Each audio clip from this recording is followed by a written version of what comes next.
Gandang pangako ng Diyos na ah, tiniyak niya sa kasulatan o sa Biblia at tinalakay natin noon. Guni-gunihin mo yun.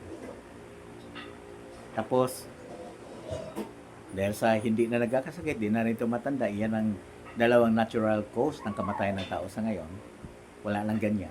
Ayun ang mangyayari. Hindi mawala na ang kamatayan. Kaya yan mismo ang ipinasulat ng Diyos na magiging kalagayan sa buong daigdig. At ang mga tao, wala nang kamatayan. Ba, ang sarap na mong pakinggan yan. Meron ba talaga yan? Meron. Basahin natin ang Apocalypse 21:3 and 4. Sa Apocalypse 21:3 and 4, ganito ang sinasabi. Ito yung tinalakay na kapag dumating na yung kaharian ng Diyos na lumalarawan sa tolda. Titingnan natin. 21:3 and 4. Yung kaharian ng Diyos hiniling natin dumating. Pag dumating mo, ito yung magiging kalagayan. Pagkatapos, narinig ko ang isang malakas tinig mula sa trono na nagsasabi, tingnan mo, ang tulda ng Diyos, yung kaharian ng Diyos, yung hiniling ding dumating nawa yung kaharian mo, ay nasa sangkatauhan.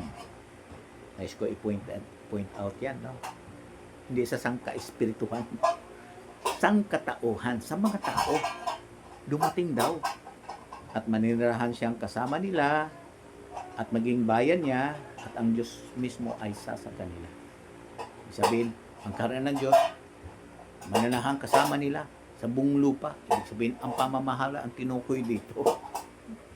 Makasama, hindi literal makasama ang Diyos. Paano makasama ng literal ang Diyos? Nakapaikot sa buong globo yon. Hindi pwede, dumami ang Diyos. Ibig sabihin nito, yung pamamahala ng Diyos nasa atin, gaya na pinakikita ng tolda, lumukob. At sabi diyan, papahirin niya sa 4, papahirin niya ang bawat luha sa mga mata nila.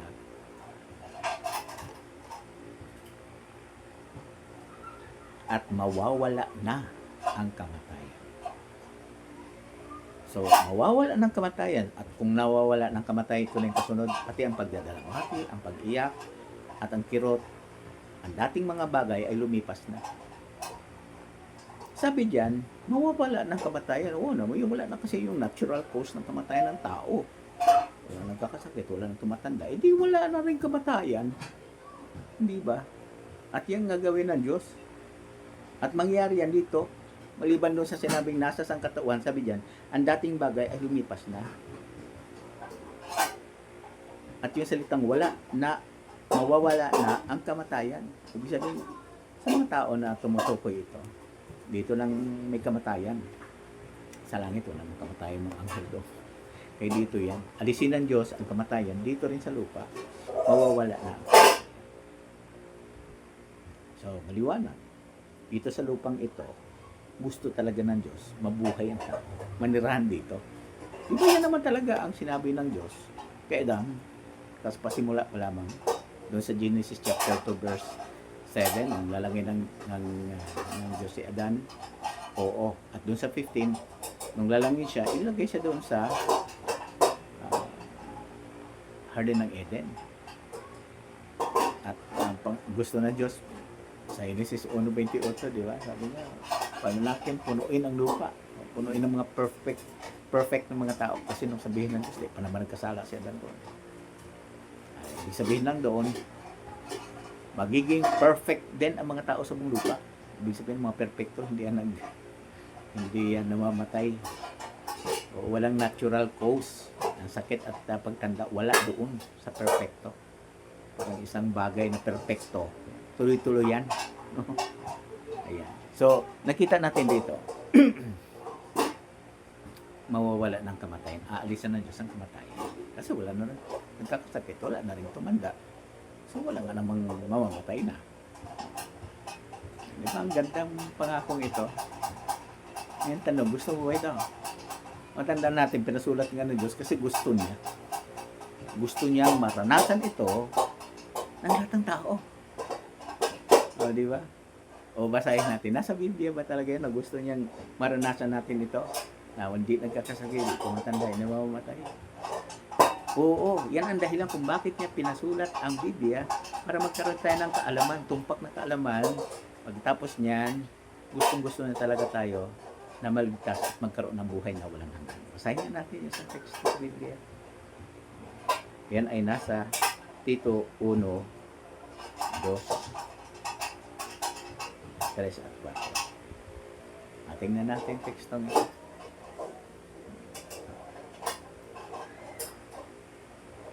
Tito, Unang Timoteo 2:3 at 4. Sa 3, mabuti ito at kalugod-lugod sa paningin ng ating tagapagligtas ang Diyos. Ano yung kalugod-lugod at mabuti sa paningin na ito? Ang tagapagligtas natin ang Diyos na Yehova. Naggustong maligtas ang lahat ng uri ng tao at magkaroon sila ng tumpak na kaalaman sa katotohanan. O sabi diyan, gusto niya tayo maligtas. Maligtas saan? Maligtas sa napakaraming kahirapan ngayon, dala ng sakit, pagtanda, kamatayan. Ayaw niya rito na mangyayari sa atin. Gusto niya tayo maligtas sa ganyang nakamamatay na kalagayan ng tao, pagiging imperfect. Pagiging di perfect. Pero ano daw gusto ng Diyos? Magkaroon tayo ng tumpak na kaalaman sa katotohanan. Dapat tama, siyempre pa. Tama, at ang katotohanan tinukoy dito, yung pinasulat yan salita, ang Biblia. Buti nilang pinasulat ng Diyos yan para mabalik-balikan natin basahin, gaya ng nangyari dito. Nabasa natin pabalik-balik, di ba? Napapatibay tayo. Pinasulat niya, hindi yung parang pasa-pasa lang sa bibig. Ibulong mo doon, ibulong mo sa isunod na henerasyon. Hindi ganyan. Gaya ng ginawa ng mga eksperimento niya. Nagkwento tungkol sa isang nakita niyang bulatin na malaking bulatis. Bandang dulo ng pasa-pasa ng salita, nagiging anaconda yung dati na ikwento. Nakakita yung tao ng anaconda. Lumaki ng lumalaki. Kaya ang Diyos hindi ganyan. Pinasulat niya talaga ang ito sa Biblia para matuto tayo.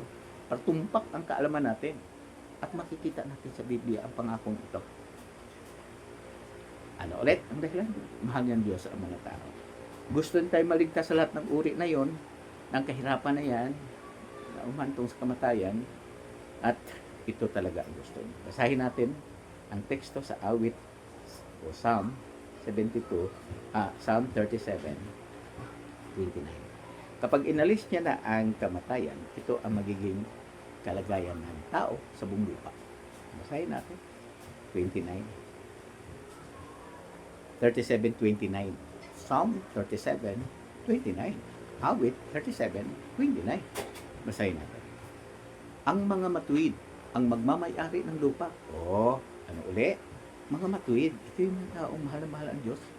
Kasi yung mga nasusulat niyang salita, mga kahilingan ng Diyos, ang ini-expect ng Diyos, ang gusto ng Diyos, pinasulat sa Biblia, ginagawa nila. Yung mga bagay naman na ayaw ng Diyos, iniwasan din nila, siyempre pa. Kaya tawag sa kanila, mga matuwid na tao ito, magsunurin sa Diyos. Sabi yan, ang mga matuwid, ang magmamay-ari ng lupa. Lupang ito.